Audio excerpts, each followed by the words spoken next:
പ്രിയപ്പെട്ട വിദ്യാർത്ഥികളെ, ഏവർക്കും സയൻസ് ക്ലാസ്സിലേക്ക് സ്വാഗതം. കഴിഞ്ഞ ക്ലാസ്സുകളിലായിട്ട് നമ്മൾ പറഞ്ഞത് discovery of electron, discovery of proton ആണ് പറഞ്ഞത്. ഈ പറയാൻ പോകുന്നത് ഏർലിയർ മോഡൽസ് ഓഫ് ആറ്റം, ആറ്റത്തിൻ്റെ ആദ്യം കണ്ടെത്തിയ മോഡലുകളെ കുറിച്ചാണ് പറയാൻ പോകുന്നത്. മുമ്പ് പഠിച്ചിട്ടുണ്ട്, ആറ്റം എന്താണ്, ഡിവിസിബിൾ ആണല്ലേ, വിഭജിക്കാൻ കഴിയുന്നതാണ്. അതുപോലെ തന്നെ ആറ്റത്തിൽ എന്തുണ്ട്, 3 പാർട്ടിക്കിൾസ് ഉണ്ട് അല്ലേ. ഏതൊക്കെയാണ്? ഇലക്ട്രോൺ, ന്യൂട്രോൺ, പ്രോട്ടോൺ അല്ലേ.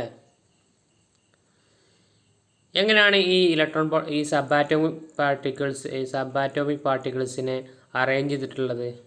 ഇങ്ങനെ ക്വസ്റ്റ്യൻ ഉയർന്നു. അങ്ങനെ question ഉയർന്നപ്പോൾ on the basis of experimental observation, different models have been proposed for the structure of an atom. ആറ്റത്തിന് സ്ട്രക്ചർ, വിവിധ തരത്തിലുള്ള സ്ട്രക്ചറുകൾ വരാൻ തുടങ്ങി.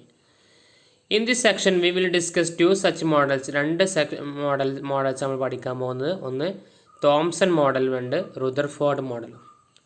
ഒന്നാമത്തെ മോഡലാണ് തോംസൺ മോഡൽ. തോംസൺ മോഡൽ എന്താണ്? നമ്മൾ മുമ്പ് പഠിച്ചിട്ടുണ്ട്,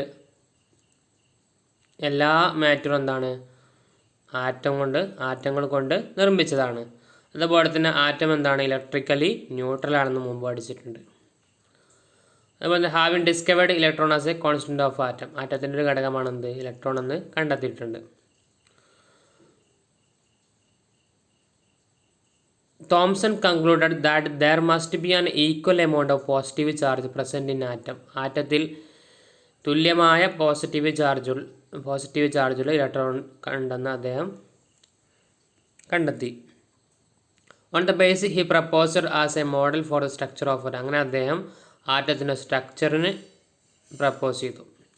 according to his model, atoms can be considered as A large sphere of uniform positive charge with a number of small negatively charged electron scattered through it. അല്ലേ, അദ്ദേഹത്തിൻ്റെ കണ്ടെത്തലാണെന്ത്, ഒരു ഗോളം, sphere, ഒരു വലിയ ഗോളം, ആറ്റത്തിനെ ഒരു വലിയ ഗോളമാക്കി കൺസിഡർ ചെയ്യുക. അതുപോലെ തന്നെ അതിലെന്തുണ്ട്, തുല്യമായ പോസിറ്റീവ് ചാർജുള്ള ഇലക്ട്രോൺ ഉണ്ട്, അതേപോലെ തന്നെ നെഗറ്റീവ് ചാർജുള്ള ഇലക്ട്രോൺ അതിൽ ഇങ്ങനെ ചെതറി കിടക്കുകയാണ്. ഈ മോഡൽസിന് എന്ത് പറഞ്ഞു, പ്ലം പുഡിംഗ് മോഡൽ എന്ന് പറഞ്ഞു. അപ്പോൾ തോംസൻ്റെ ആറ്റം മോഡൽ ഏതാണ്? Plum pudding model. The electron represent the plums in the പുഡിങ്ങിൽ നമ്മൾ പുഡിങ്ങിൽ പ്ലംസ് ഉണ്ടല്ലോ, പ്ലംസ് കിടക്കണ പോലെയാണ് ഇലക്ട്രോൺ കിടക്കണമെന്നാണ് അദ്ദേഹം കണ്ടെത്തിയത്. This model is similar to watermelon. തണ്ണിമത്തലിലെ പൾപ്പ് ഉണ്ടല്ലോ, ആ കഴിക്കുന്ന സാധനം, അതിനെ പോസിറ്റീവ് ചാർജായും അതുപോലെ തന്നെ അതിലെ സീഡ്സ്, വിത്തിനെ ഇലക്ട്രോൺ ആയും അദ്ദേഹം താരതമ്യം ചെയ്തു അല്ലേ. ഈ ചിത്രം പോലെ ഇതാണ് പ്ലം പുഡിംഗ് മോഡൽ എന്ന് പറയുന്നത്. നെഗറ്റീവ് ചാർജ് എന്ത് ചെയ്യുന്നു, അങ്ങനെ ചിതറി കിടക്കുന്നു അല്ലേ.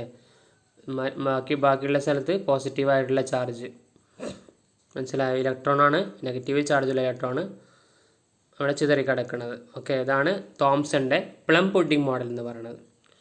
രണ്ടാമത്തെ മോഡലാണ് Rutherford model. Ernest Rutherford and his coworkers were working in the area of radioactivity. റേഡിയോ ആക്ടിവിറ്റിയിലെ ഏരിയയിൽ വർക്ക് ചെയ്യുകയായിരുന്നു റുദർഫോർഡും അതുപോലെ അദ്ദേഹത്തിൻ്റെ വർക്കേഴ്സും. They were studying the effect of alpha particles on matter. അവർ മാറ്ററിലുള്ള ആൽഫ പാർട്ടിക്കിൾസിനെ കുറിച്ച് പഠിക്കായിരുന്നു.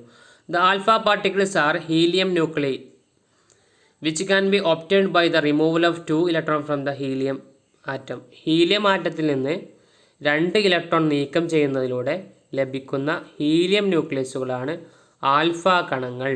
എന്താണ് ആൽഫ കണങ്ങൾ? ഹീലിയം ആറ്റത്തിൽ നിന്ന് 2 ഇലക്ട്രോൺ നീക്കം ചെയ്യുന്നതിലൂടെ ലഭിക്കുന്ന ഹീലിയം ന്യൂക്ലിയസുകളാണ് ആൽഫ കണങ്ങൾ. 1910 ഹാൻസ് ഗിഗറും, റുദർഫോർഡിൻ്റെ ടെക്നീഷ്യനാണ് ഹാൻസ് ഗിഗർ, അതേപോലെ തന്നെ ഏണസ്റ്റ് മാസ്ഡനും, അതും റുദർഫോർഡിൻ്റെ സ്റ്റുഡൻ്റാണ്, performed the famous alpha ray scattering experiment അല്ലേ. അവരെന്ത് ചെയ്തു, alpha ray scattering experiment perform ചെയ്തു. ഇത് തോംസൺ മോഡൽ ഓഫ് ആറ്റത്തിൻ്റെ പരാജയത്തിന് കാരണമായി. എന്താണ് നമുക്ക് പഠിക്കാൻ നോക്കാം. എന്താണ് alpha ray scattering experiment? In this experiment a stream of alpha particles from a radioactive source, ഒരു റേഡിയോ ആക്റ്റീവ് സോഴ്സിൽ നിന്നും alpha particles was direct on a thin about 0.00004 centimetre thick, 0.0004 centimetre കട്ടിയുള്ള ഒരു ഗോൾഡ് ഫോയിലൂടെ ഈ alpha particles കടത്തിവിട്ടു. Thomson മോഡലിൻ്റെ അനുസരിച്ച് ആൽഫ പാർട്ടിക്കിൾസ് എന്ത് ചെയ്യണം? സ്ട്രെയിറ്റ് ആയിട്ട് എന്ത് ചെയ്യണം? അതിലൂടെ കടന്നു പോകണം, ഈ ഗോൾഡ് ഫോയിലൂടെ കടന്നു പോകണം. എന്നാൽ gold foil and could be detected by photography plate, അതിന് ചുറ്റുപാടും എന്ത് ചെയ്തു? ഒരു ഫോട്ടോഗ്രാഫി പ്ലേറ്റും വെച്ചു. എന്നാൽ എന്താണ് സംഭവിച്ചത്? It was quite surprising. It was observed that most of the alpha party passed straight through the gold ഫോയിലൂടെ അധിക ആൽഫ പാർട്ടിക്കിൾസും കടന്നുപോയി. എന്നാൽ some of the alpha particles were deflected by small angles,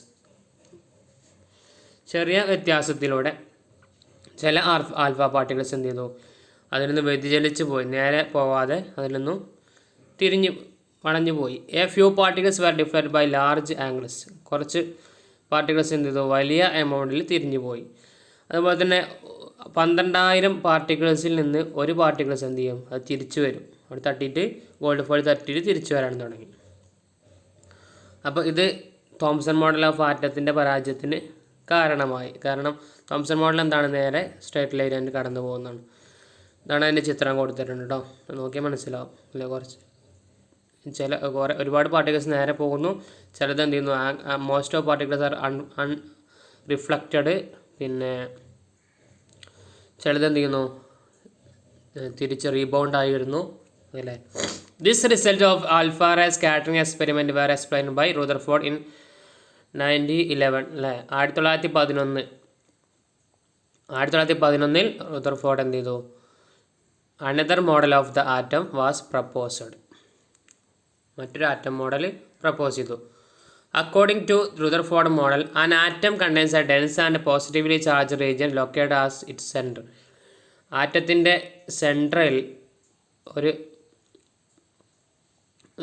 ഡെൻസിറ്റിയുള്ള, സാന്ദ്രമായും അതേപോലെ പോസിറ്റീവ് ഉള്ളതുമായ ഒരു ചാർജുള്ള ഒരു ഒഴിഞ്ഞ ഒരു പ്രദേശം, ഒരു സ്ഥലം, ഒരു റീജിയൻ അവിടെ സെൻറ്ററിലുണ്ടെന്ന് കണ്ടെത്തി. അതിനെന്ത് വിളിച്ചു? It was called as nucleus എന്ന് വിളിച്ചു. All the positive charge of an atom and most of its mass was contained in the nucleus. Nucleus എന്നിട്ട് ആറ്റത്തിലെ എല്ലാ പോസിറ്റീവ് ചാർജും അതുപോലെ തന്നെ ആറ്റത്തിൻ്റെ അധിക മാസും എവിടെയാണുള്ളത്? ന്യൂക്ലിയസിലാണ് ഉള്ളതെന്ന് അദ്ദേഹം കണ്ടെത്തി. The rest of an atom must be empty space which contains the much smaller and negatively charged electron. ബാക്കിയുള്ള ഭാഗം അല്ലേ? എംപ്റ്റി സ്പേസ്, ബാക്കിയുള്ള എല്ലാ ഭാഗം ശൂന്യമാണെന്ന് കണ്ടെത്തി. ആറ്റത്തിൻ്റെ ബാക്കിയുള്ള ഭാഗം ശൂന്യമാണെന്ന്, അവിടെ നെഗറ്റീവ് ചാർജുള്ള ഇലക്ട്രോൺ ഉണ്ടെന്ന് അദ്ദേഹം കണ്ടെത്തി. ഇതാണ് അതിൻ്റെ ചിത്രം. ന്യൂക്ലിയസിന് ചിത്രം കൊടുത്തിട്ടുണ്ട്, ബാക്കിയുള്ള ഭാഗത്ത് നെഗറ്റീവ് ചാർജ് ഉള്ളത്. മനസ്സിലായല്ലോ? ഇതാണ് റുദർഫോർഡിൻ്റെ alpha ray scattering experiment model of atom എന്ന് പറയുന്നത് കേട്ടോ. തോംസൻ്റെ പ്ലം പുഡിംഗ് മോഡലും റുദർഫോർഡിൻ്റെ ആൽഫ റേ സ്കാറ്ററിംഗ് എക്സ്പെരിമെൻറ്റും മനസ്സിലാക്കി വെക്കുക. അദ്ദേഹത്തിൻ്റെ മോഡൽ അനുസരിച്ച് റുദർഫോർഡ് എന്ത് ചെയ്തു? ന്യൂക്ലിയസിൻ്റെ സൈസ് പ്രഡിക്റ്റ് ചെയ്തു. ഈ estimate that radius of A nucleus was 1/1000 times smaller than the radius of the atom. ഒരു ആറ്റത്തിൻ്റെ വ്യാസത്തിൻ്റെ 10,000-1 ആയിരിക്കും ഒരു ന്യൂക്ലിയസിൻ്റെ വ്യാസം, റേഡിയസ് എന്ന് പറയുന്നത്. ആറ്റത്തിൻ്റെ വ്യാസത്തിൻ്റെ 10,000-1 മടങ്ങായിരിക്കും, 10,000-1 ആയിരിക്കും ഒരു ന്യൂക്ലിയസിൻ്റെ വ്യാസം എന്ന് പറയുന്നത്. ചുരുക്കി പറഞ്ഞാൽ ഒരാറ്റത്തിന് നമ്മൾ ക്രിക്കറ്റ് സ്റ്റേഡിയമാക്കി പരിഗണിച്ചാൽ ആ സ്റ്റേഡിയത്തിൽ സെൻറ്ററിൽ ഒരു ഈച്ച വന്നിരിക്കൂലേ, ആ ഈച്ചേൻ്റെ അത്ര വലിപ്പം എന്തുണ്ടാവുള്ളൂ? ന്യൂക്ലിയസ് ഉണ്ടാവുകയുള്ളൂ എന്ന് അദ്ദേഹം പ്രഡിക്റ്റ് ചെയ്തു.